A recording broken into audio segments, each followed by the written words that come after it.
You watched her dance in the firelight of your silence, didn't you? Not because you were clever, not because you were cold, but because you refused to speak where others begged.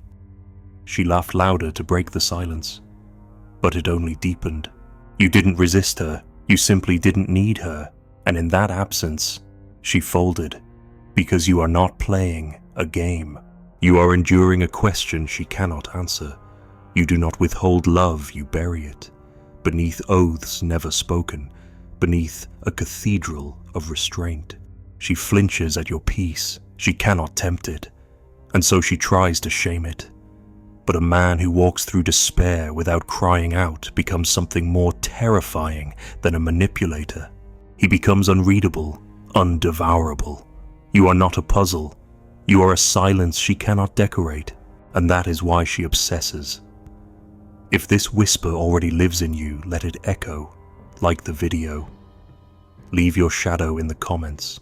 Subscribe, and stay near the silence. The Stoic does not avoid passion, he survives it without collapse, and so becomes immune to seduction. You once mistook her voice for salvation, didn't you? The softness that curled around your name like a promise. But it wasn't softness, it was demand, disguised, and you, foolish once, leaned into it with trembling hands. But then you stepped back, not from fear, from exhaustion. You discovered the secret not of denial, but of endurance. You stayed in the fire and didn't scream. You didn't run. You didn't reach. You watched desire burn through your chest like a sacrament no one else could feel. And still you stood still. And in that stillness, something ancient opened its eyes within you. There is a kind of man a woman cannot seduce, not because he is above her, but because he is beneath something deeper. Beneath the soil of want, beneath the grave of needing to be chosen. You did not kill the hunger, you let it starve. And in that long silence, the boy inside you died. The one who would have chased. The one who would have cracked a smile for attention. The one who begged to be held. Gone, buried without eulogy. And what rose in his place was not a man. It was a riddle, cold to those who read love as flame, but warm to those who know it as ash. She burned herself trying to light you. That was the irony. She offered laughter like kindling. She exposed skin like sparks. She told stories soaked in tragedy, hoping you'd rescue her. And when you didn't move, when you simply listened, unmoved, she called you cruel. But cruelty requires intention. You didn't choose to withhold. You simply did not need to give. Your stillness wasn't a strategy. It was a wound that learned to stop bleeding. She could not seduce you because you were no longer pretending you could be saved. You never asked for admiration. You let her admiration rot in her throat. You made no counteroffers. You did not flirt. You did not perform. You did not pursue. And so she mistook your presence for punishment. But she didn't understand that you were not playing dead. You were already buried. She wanted reaction. She wanted heat. You gave her weather. A sky that did not bend for thunder. A storm that did not answer her prayers. You let her feel small in the presence of something unmovable. And then, only then, did she begin to wonder what you were. Because the Stoic is not cold. He is ablaze beneath the skin. But the fire has no audience now. You remember the taste of yearning. You remember how it made you perform. How it made you confess things too soon. How it made you wear masks that smiled through hunger. But now, even when you ache, you remain silent. Not because you're superior, but because the ache no longer has permission to speak. You feel everything, but you no longer scream at the sky to feel it with you. That is what makes you untouchable, and that's what she cannot stand. She wants to be the storm that breaks you. She wants her beauty to mean something. She wants her tears to extract warmth. She wants her chaos to matter. But you do not respond. You are not numb. you are disciplined, and discipline to her feels like absence. So she calls you distant, calls you broken, calls you guarded, because she cannot bear the truth that she is not required. She is not necessary. She is not the center. She is only one voice in a choir you stopped listening to long ago.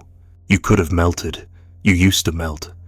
You remember how quickly you unraveled under soft hands, how easily love made you betray yourself, how you twisted your spine into whatever shape they needed, until it broke, until the performance ended, and what was left just the silence, the quiet where no applause came.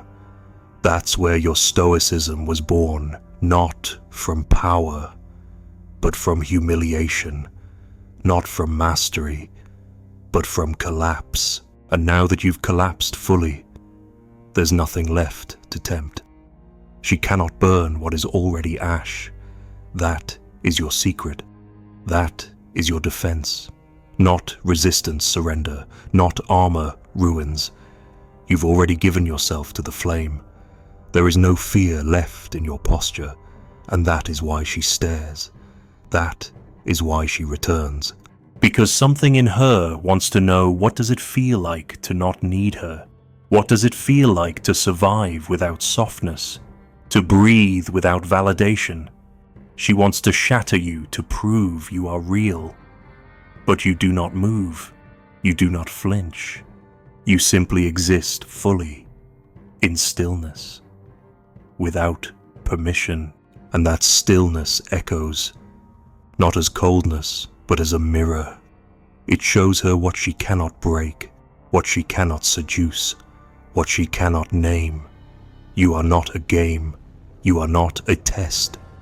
You are a funeral she hasn't attended, a man she cannot revive. And yet, she stays. Why? Because every woman has a myth inside her, the myth that her love can melt stone. But when she meets a man who has already chosen the stone, who wears solitude like a second skin, the myth collapses, and in its place grows a question, not about you, about her. She wonders, quietly. What does it say about her that she needs to be needed, that her power depends on your ache, that her desirability only lives in the men she can melt? And when you do not melt, when you simply bow your head and let the storm pass, she is forced to face her own emptiness, her own ache to be significant, her own need to be the one who wakes you up. But you are already awake, and worse, you are content in the silence. So she runs, or she clings, or she screams, but none of it moves you, because the fire already burned through you, and what remains is sacred, not because it is holy, but because it has survived. She cannot play games with a man who is not trying to win, and so you remain still, calm, alive, unseen. The Stoic is not immune to feeling. He is immune to bargaining, and the woman who cannot tempt you is left with only one choice: confront herself or vanish. She usually vanishes. And if she doesn't, she changes. Because you do not burn, you reveal.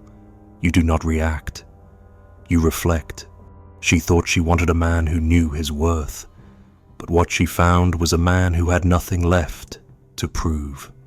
And that man, the one who walks through desire without flinching, who lets beauty speak without rushing to worship, that man is not just rare, he is mythic, and myth cannot be seduced.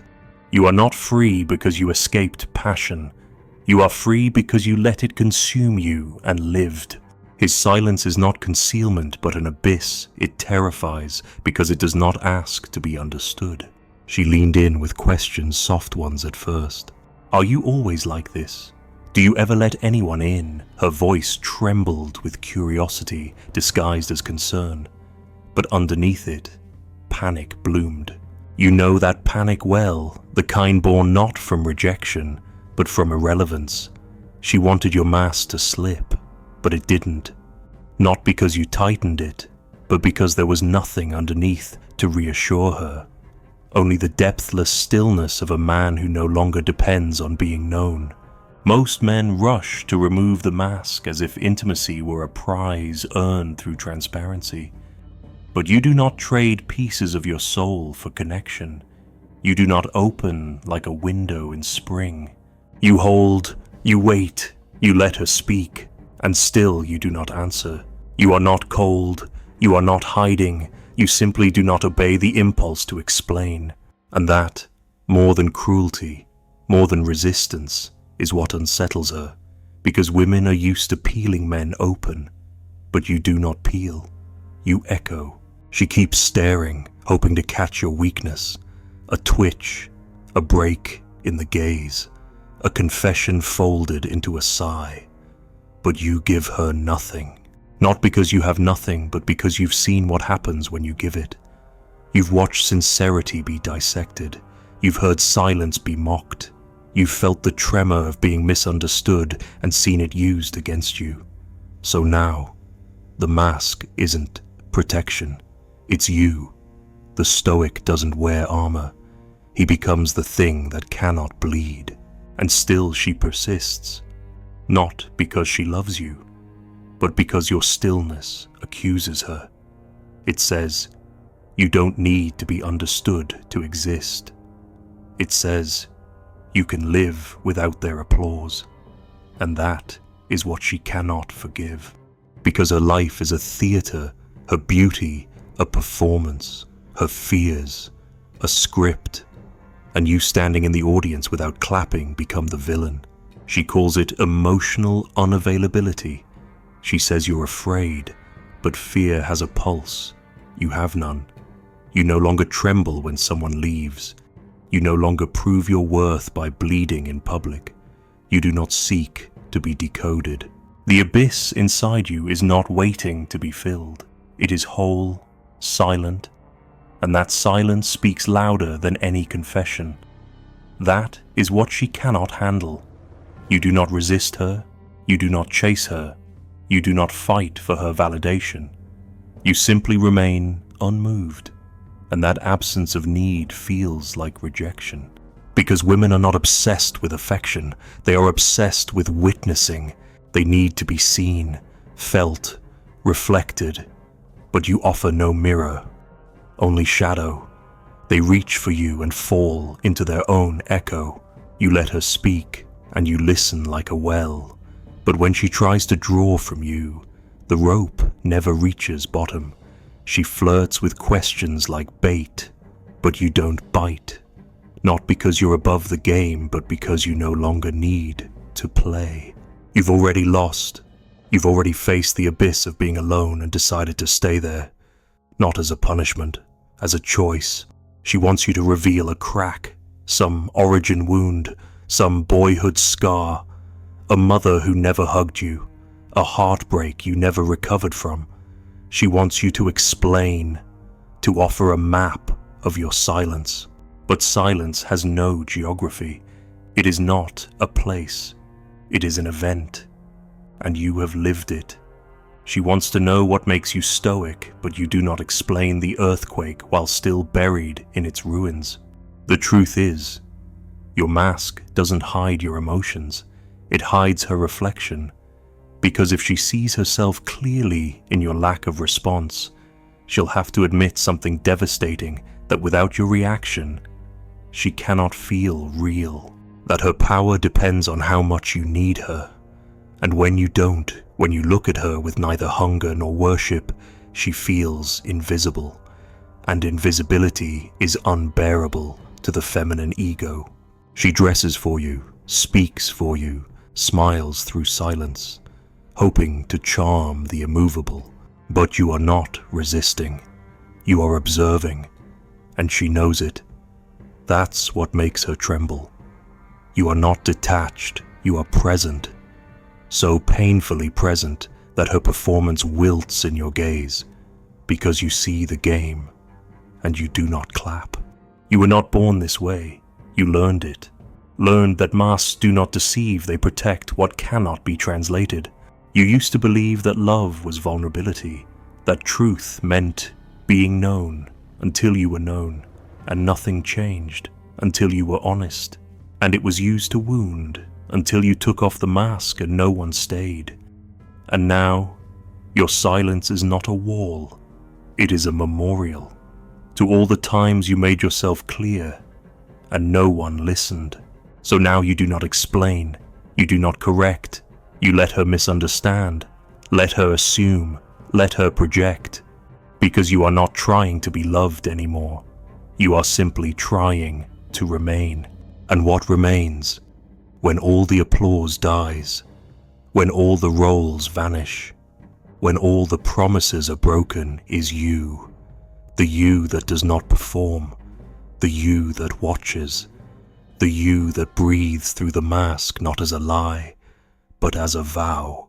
That vow is sacred and terrifying because it means you cannot be seduced with praise, you cannot be undone with guilt, you cannot be summoned with grief.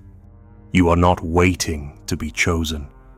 You have already chosen silence. And in that silence, she breaks, or she changes, or she disappears. But one thing is certain, she cannot dominate what does not demand. She cannot guilt what does not grasp. She cannot intoxicate what is already sober. And that is your power, not control, but detachment, not resistance, but indifference, not absence of feeling, but absence of pleading. You are not unavailable. You are simply uninterested in proving yourself. And when she finally stops speaking, when her voice trembles at the edge of its own echo, she realizes she has said everything. And you have said nothing. And yet, you remain the only one who feels real, because everything she offered was performance, and everything you withheld was truth. She wanted a man who would unfold for her, but you are not a flower. You are stone, not the cold kind, the eternal kind, the kind carved by storms no one witnessed, the kind whose silence echoes deeper than sound, the kind that terrifies not because it cannot feel, but because it already has. You wore the mask to survive, and now you wear it because you have nothing left to lose. And in that absence you have become untouchable. He marries himself to eternity, and she cannot compete with a man who has already chosen his grave. You stopped waiting for someone to complete you the day you realized no one could even stay. That was the funeral, not of love, but of the idea that love would save you. You buried it quietly, no eulogies, no tears, just the slow breath of a man who finally understood to be truly whole. You must walk alone, and not with bitterness, with ceremony, with vow. You married yourself in the dark, no priest, no blessing. Just the echo of your own voice promising never to abandon what the world would always forget: your silence, your dread, your truth. She came with flowers, but the grave was already sealed. You had loved before. Of course you had. But those were rehearsals, auditions for a role no woman could play. Not because they were weak, but because they were mortal. And you had outlived your need for the temporary. You had drunk the wine of disappointment too many times to confuse it with romance. And so, when she offered her light, you didn't run. You simply let it flicker and fade and vanish. Because the Stoic does not chase the sun. He learns to see in the dark. She wanted you to choose her, but she did not see you had already chosen something deeper, something no woman can rival. You chose solitude. You chose truth. You chose to live without needing to be seen. And in that choice, you became terrifying. Not because you're cruel, but because you no longer trade pieces of yourself for affection. You are no longer a servant of hope. You are wed to the eternal. And she cannot follow you there. She'll try. She'll paint herself in meaning. She'll tell you that your silence is a wound, that your distance is fear, that your calm is a mask. But it is none of those things. It is a sacrament, because when a man has stood in front of his own void and not run, he becomes something no woman can own. You do not hate them. You simply no longer need their softness to feel alive. She doesn't understand that. She lives in mirrors, in reflections, in the eyes of men who ache. But your eyes do not ache. They witness, and what they witness is not her. It's the theater of wanting, playing out once again, with new makeup and old lines. She is not wrong for wanting you. She is human, but you are not there to be wanted. You are there to remain. She touches your hand like an offering, but your palm is already closed in vow. She asks what you're thinking, but your thoughts are not hers to know. She accuses you of hiding, but there is nothing hidden. You are open, just not to her. You are open to something older, something that cannot be touched, cannot be named, cannot be praised into life. She was late to the wedding.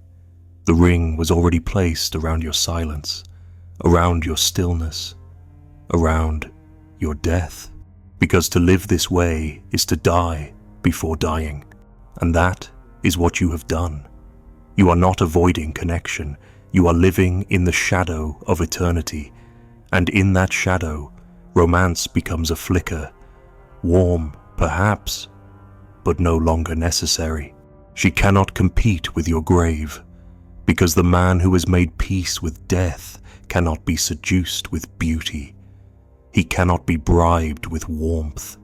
He cannot be softened with song. She offers herself like salvation, but you do not need saving. You already crossed that river. You already built your altar.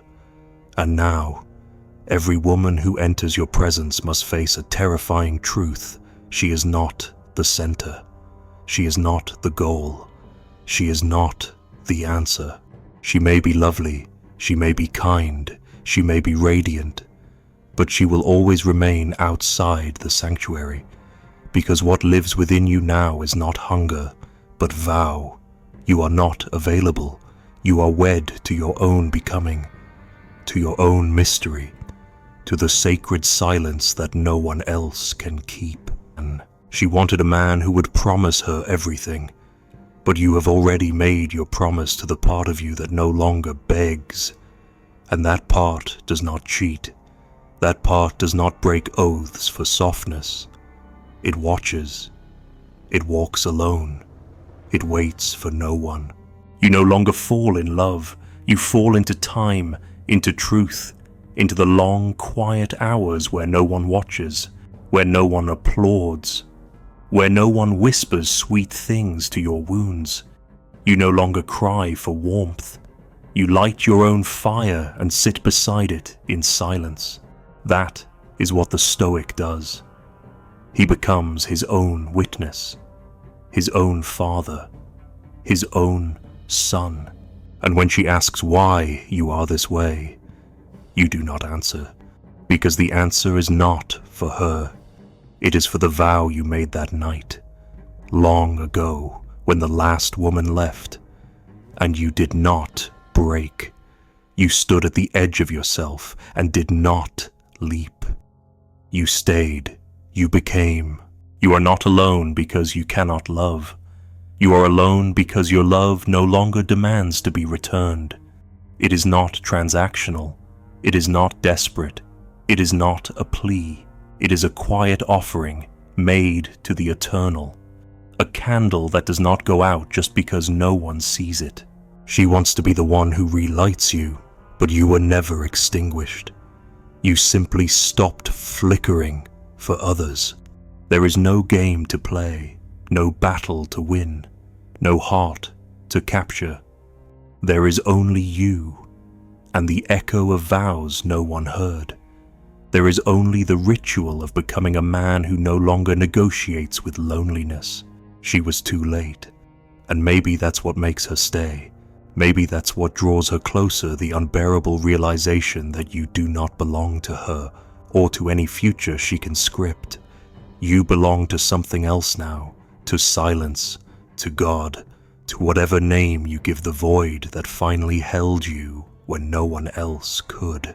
She may leave, or she may remain, but either way, you do not bend, you do not break, you do not step off the altar you built with your own pain. You are already home, and no one, not even her, can take that from you, because you married yourself when no one else showed up, and in that wedding without witnesses, you became free, not from women, from needing them.